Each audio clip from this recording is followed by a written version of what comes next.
Hi, welcome to the Great Africa Project. My name is Abraham. If you're like me, you probably have wondered why the African, or even the black man, is seemingly behind every other race. Many of us have different takes on it. We all seem to have our own ideas of what the problem is.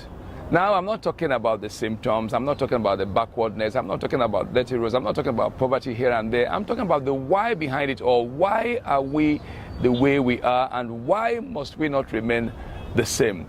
I talk like a doctor because that's my training, and I have been taught to look for the cause and not the symptoms. We talk about the symptoms and the signs as though they were the problem.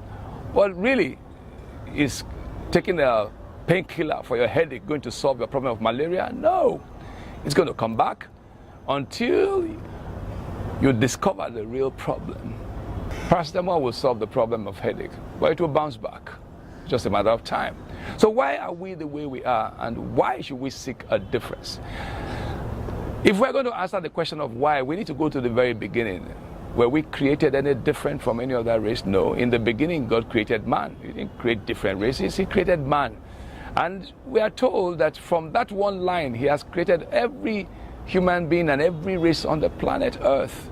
We have seen different people break through the problem of life and make success of their communities. We are not saying that blacks are any superior. I don't think so, not one bit. I have been in classes with white folks and all that, and I've come out tops. And I've known many, we know many of our kind who have been in different parts of the world and have done so well. So the problem is not with us individually per se. No.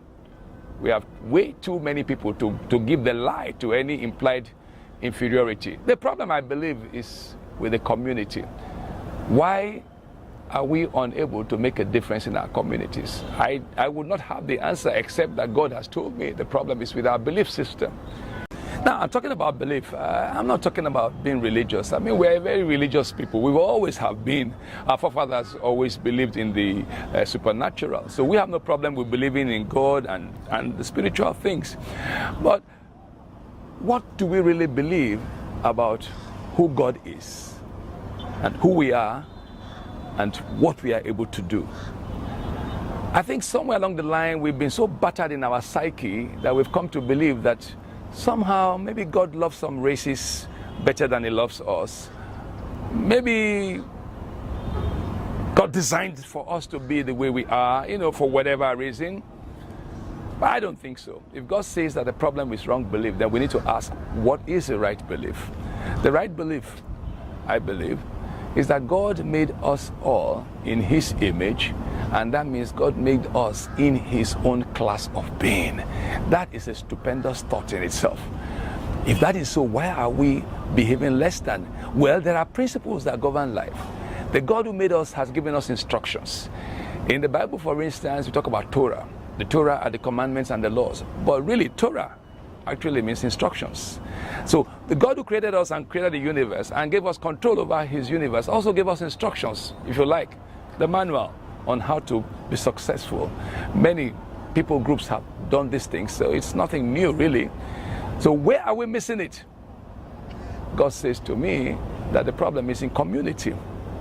We have outstanding successes, individual successes, any and everywhere in the world. I'm a Nigerian, and I'm proud to say that anywhere you go in the world, you see outstanding Nigerians. Yes, you also see the bad. The world would rather see the bad. But for every bad one you see out there, you have 10 good ones who are doing great things and are unseen. So if that is the problem, community, how do we go about solving the problem of community? It goes back to the first why. And the first why is, who are we really? The day we discover the love of God for us as people created in his image, that day we will discover the real value in ourselves. And the day we discover the value in ourselves, we will discover the value in our brothers, our sisters, and everyone around us. When a man is selfish and is gathering 10 houses and 20 cars to himself, and his neighbors are living in squalor, the man assumes that he's very smart. He assumes he's very hardworking. He even assumes he's in love with himself, he's providing for himself and his family. But that is the banner of wickedness. It is the banner of the devil. Self or selfishness is not a sign of love. Selfishness really is a sign that we do not know who we are. And so we are gathering around ourselves the leaves of the material. But everything that we see will pass away, even our very lives, the physical lives that we have. Our bodies will die and rot. And people may not even remember that we had all those things after a while. But have you noticed that the people we remember are those who have lived beyond self? The people who have looked at their fellow man and decided, no, we should be better than this. I readily can think about Henry Ford. Today, America seems to be the place everybody wants to go to, the land of dreams. Henry Ford came up at a time when even his own colleagues thought he was crazy. He had a dream. He wanted everybody in America to have a car, every home that is. To his colleagues, then he was crazy. He was driven out of his own company. But he had this dream. And that dream was born on the fact that, hey, every man has value. The what we're talking about now, we've dealt with the why. The why is we are dissatisfied. The what we're talking about is reclaiming our value, our sense of self-worth. The next question, of course, will be the how. How do we go about reclaiming our value? It's simple. Look within you. It's not going to start from the next man. Have you noticed that we all point fingers? Oh, the common group is the political leaders. They are the problem. The president is the problem. I bet you, sir, if you got there today, you probably would do the same thing. I would do the same thing. I recall reading Edward Demings once, who said, when too many people are doing the same thing too many times, the problem is not with the people, the problem is with the system. And that is the call of leadership. The call of leadership is to change the system. How do we change the system? You cannot change the system unless and until you truly value human life. And you cannot value human life when you don't value yourself. Remember, acquiring the material things does not mean you value yourself. It simply means that you are looking for something to cover up something deeper, the shame and want of the fallen man. But the day you discover who you are, you know that your real worth is not in the things you acquire. Your real worth is in helping mankind, fallen mankind, to arise again and discover their value. The man has value. God loved man so much, he made him in his image. This is our season in Africa. We're going to open up our program to as many as agree with us that we can make a difference. I am not of the generation that believes that Africa cannot change in our time. That is wrong belief. All things are possible to him who believes. I believe that we can change, and it will not even take us 50 years. The AU is talking about 2060. That is man. We're looking 5 years down the line to share the truth of God.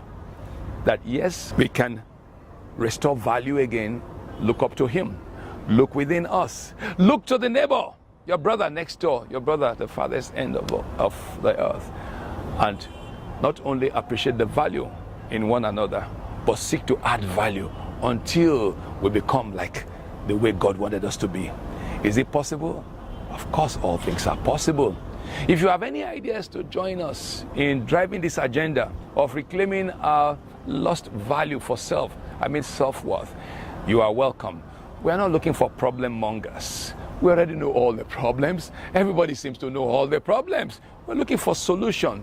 God has told us the problem is wrong belief.